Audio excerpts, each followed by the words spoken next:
श्री हरये नमः। श्री गुरुभ्यो नमः।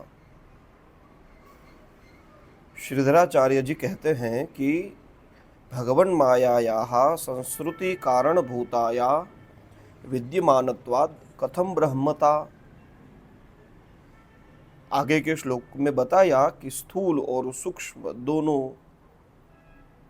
का आवरण जब नष्ट हो जाता है तब जीव अपने ब्रह्म स्वरूप को प्राप्त कर लेता है।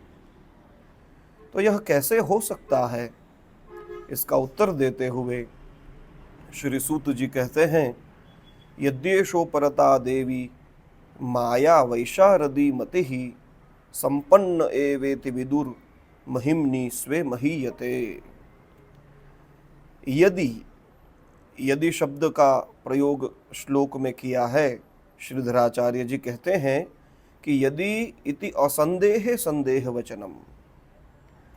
वैसे तो यदि शब्द का प्रयोग करने की आवश्यकता नहीं है, क्योंकि वेदाः प्रमाणम स्युः, वेदा तो प्रमाण रूप ही है।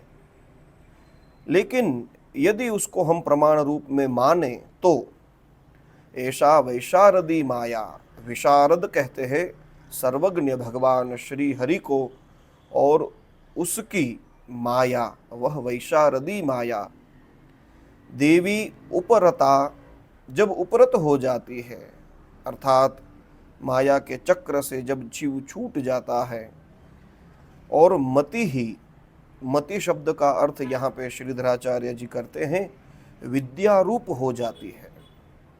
यही माया अविद्या और विद्या दोनों रूप में है।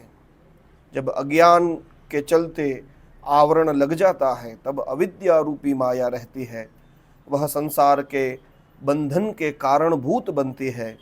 और जब वही मति बन जाती है, अर्थात विद्या रूप बन जाती है, तो फिर वह संसार बंधन से छूटने का कारण बनती है। जब यह हो जाता है तो संपन्न एवेति विदुः, तब जीव अपने आप को संपन्न ब्रह्म ज्ञान परिपूर्ण मानता है। और यह मानने के बाद क्या होगा, ऐसे मानने का क्या अर्थ है, तब श्री सूत जी कहते हैं महिम्नि स्वे महीयते, अर्थात स्वे महिम्नि परमानंद स्वरूपे महीयते पूज्यते विराजते।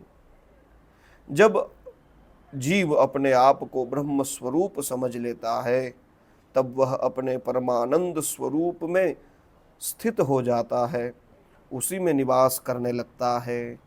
जय श्री कृष्ण।